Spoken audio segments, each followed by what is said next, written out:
বিসমিল্লাহির রহমানির রহিম।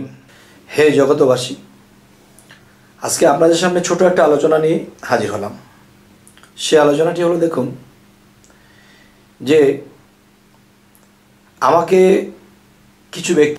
কিছু ব্যক্তিবর্গ আমাকে জিজ্ঞাসা করলেন যে গুরু দক্ষিণা বলতে বিষয়টা কি, গুরু দক্ষিণা জিনিসটা কি। তো এখন এই গুরু দক্ষিণাটা যদি ছোট্ট করে বলতে যাই, তাহলে ছোট করে বললেও কথাটা বোঝা যাবে যদি আমরা একটু তীক্ষ্ণ জ্ঞান প্রয়োগ করি। সেটি হলো, দেখুন আমরা এই পৃথিবীতে জেনেছি মুর্শিদ ধরতে হবে, গুরু ধরতে হবে। দেখেন, মুর্শিদ শব্দের অর্থ, গুরু শব্দের অর্থ একটু পার্থক্য আছে, সেটা আমি অন্য পর্বে বলেছিলাম। যাই হোক, আজকের এই সাবজেক্টে যাব যে ঘোর রুহ, ঘোর অর্থ অন্ধকার, রুহ অর্থ আলো। একটা গুরুর মধ্যে দুইটা গুণ আছে। তিনি অন্ধকারে হাত দিয়ে তখন রুহের শক্তি দিয়ে ভক্তকে সে অন্ধকার থেকে আলোকিত জগতে নিয়ে আসে, এই জন্য তিনি গুরু।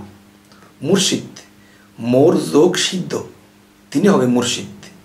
মোর যোগ সিদ্ধ তার মানে একজন নিজেকে যখন সিদ্ধ বানাবে, তখন একজন ভক্ত দূর থেকে অনেক কিছু মনে করবে, আমি আজকে গিয়ে গুরুকে এই কথাগুলো বলবো, কাছে গিয়ে কিছুই মনে নেই। তার মানে কি, যে তিনি কাছে এসে ভুলে গেছে।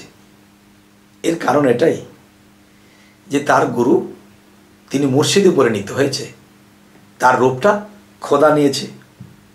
এইটার দিকে তাকাইলে, মানে রূপটার দিকে তাকালে তখন কি যে মনে করেছিল সেটা ভুলেও যায়, আবার কখনো মনে হয়। যাই হোক, এই সমস্ত জগৎবাসী, আজকের কথা হলো কি, গুরু দক্ষিণা বিষয়টা কি আমি শর্ট করে বলে শেষ করব। সেটি হলো, দেখুন গুরু দক্ষিণা হলো যে প্রথমত আমি আমার নিজেকে গুরুর কাছে অর্পণ করে দিয়েছি। কিরকম? যেমন অমূল্যধন বিক্রি করে বিনামূল্যে পাবি রে, মারেফতের দেশে যদি যাবি রে। মারেফতের দেশটা কোথায়? আমার মুর্শিদের দেশটাই হলো মারেফতের দেশ। এখন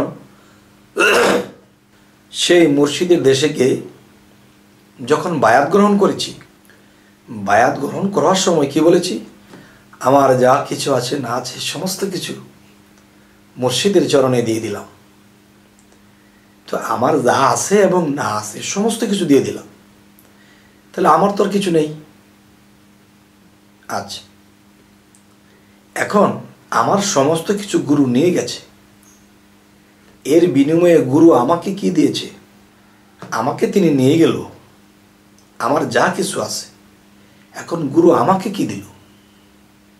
গুরু আমাকে দিবে যে আমি জন্মান্তরে নিজেকে হারিয়ে ফেলেছি। কে আমি? আমি আমাকে চিনি না। আর আমি আমাকে চেনার জন্যে, আমি আমাকে জানার জন্যে আমার মধ্যে কালিমাটা ফিট করেছে কোথায় সেটা দেখার জন্যে, এবং সেই কালিমাটা পড়ে আমি ঈমান আনবো, এবং আমার মধ্যে ফেরেশতা সকল আছে কোথায়, এবং আমার মধ্যে বিসমিল্লাহটা কোথায়, এবং আমার মধ্যে আমার পরিচয়টা কোথায়। জন্মান্তরে যে আমি নিজেকে হারিয়ে ফেলেছি, আমি কি আমাকে খুঁজে পাওয়ার জন্য আমি মুর্শিদের কাছে গেছি। এখন যদি আমার মুর্শিদ যে আমাকে ক্রয় করে নিয়ে গেল, আমার সব কিছু দিয়ে দিলাম, কিন্তু আমাকে তিনি এই জিনিস তো দিলেন না যে আমি কে, আমার পরিচয় কি, তখন কি হবে? যে আমি ঠিকই দিয়েছি, আমারটা আমি পাইনি।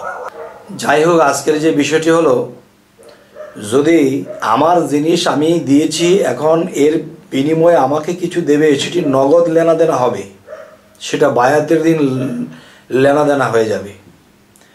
আচ্ছা, এরপর কি হবে? আমাকে কোনো দিন আমি সাধারণ ভজনে যখন ঊর্ধ্বগতিতে থাকব, ভালো একটা অবস্থানে থাকব, সেই দিন গুরু যখন দেখবে আমার মধ্যে কিছু একটা আছে, তখন সেই দিন গুরু আমার কাছে গুরু দক্ষিণা চাবে। বাবা, আমার কাছে যে আপনি গুরু দক্ষিণা চাচ্ছেন, আমি তো আপনার কাছে ঋণী। অবশ্যই আপনি আমার কাছে গুরু দক্ষিণা চান, আমার সাধ্যমতো আমি দেব। এই কথাটা গুরুকে তখনই বলা চলবে যখন গুরু আমাকে আমার সমস্ত কিছু পরিচয়পত্রগুলো দিয়েছে, আমি শয়তানের কাছে আর আটকা পড়ব না, তখন সেই গুরু আমার কাছ থেকে গুরু দক্ষিণা পাবে। আচ্ছা, তো এখন যে বিষয়টি হলো যে গুরু দক্ষিণা কিভাবে চাবে? তিনি তো আমাকে সেই পরিচয়পত্র কিছুই দিলেন না, তাহলে তিনি কিভাবে আমার কাছে এই গুরু দক্ষিণা চাবে? আচ্ছা, এরপর আমি যখন সব কিছু বুঝে পেয়েছিলাম এবং সাধনা বদনা দিয়েছিল, সেই সাধনা করতে করতে যখন একটি জায়গাতে আমি পৌঁছে গেছিলাম, তখন সেখানে পৌঁছানোর পর যখন গুরু দেখেছে আমার ভক্ত একটা ভালো স্থানে পৌঁছেছে, তার কাছ থেকে গুরু দক্ষিণা নিয়ে নেব।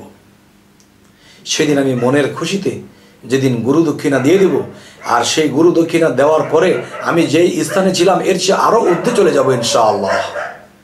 আমি যে স্থানটিতে ছিলাম এর চেয়ে আরো বেশি বড় স্থানে চলে যাব গুরু দক্ষিণা দেওয়ার পরে। কারণ কি? কারণ গুরু দক্ষিণা কি চেয়েছিল আমার কাছে?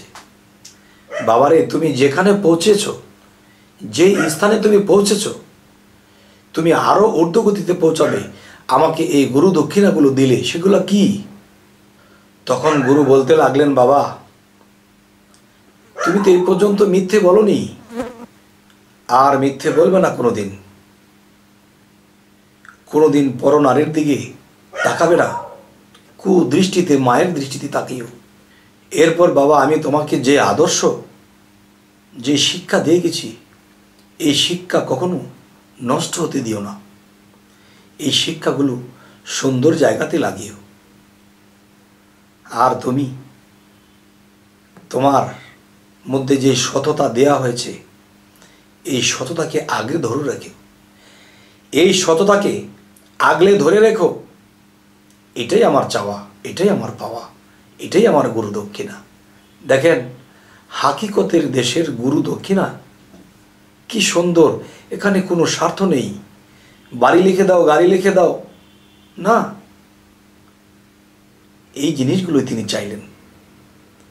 যখন এই ভক্ত এই জিনিসগুলো দিয়ে তিনি আরো মরা হয়ে যাবে, তখন তিনি আউলিয়া জগতে আরো করা হয়ে যাবে, আল্লাহর সাথে লিঙ্ক হয়ে যাবে, আরো উচ্চ স্তরে চলে যাবে। এই জন্য তার গুরু তাকে কোনো দিন যেন সে খারাপে না যেতে পারে, ডিস্টার্ব না হতে পারে। তবে হে সমস্ত জগতবাসী, আজকের এই আলোচনাগুলো কেন করলাম? যে গুরু দক্ষিণা মূলত কি? গুরু দক্ষিণা চাওয়ার মধ্যেও কোনো স্বার্থ থাকতে পারে, যেন সেই গুরু দক্ষিণার মধ্যে কোনো স্বার্থ না থাকে। আজকে আমি এই কথাগুলো বললাম। তবে গুরু দক্ষিণা বিষয়ে আরও গভীর কিছু আলোচনা সামনে করব। তবে এই আলোচনাটি আপনাদের কেমন লাগলো অবশ্যই জানাবেন, এবং পরবর্তীতে যেন আপনাদের কাছে ভালো আলোচনা এনে দিতে পারি, সাবস্ক্রাইব করে রাখুন এবং শেয়ার করে দিন। সকলেই ভালো থাকবেন। আল্লাহ হাফিজ।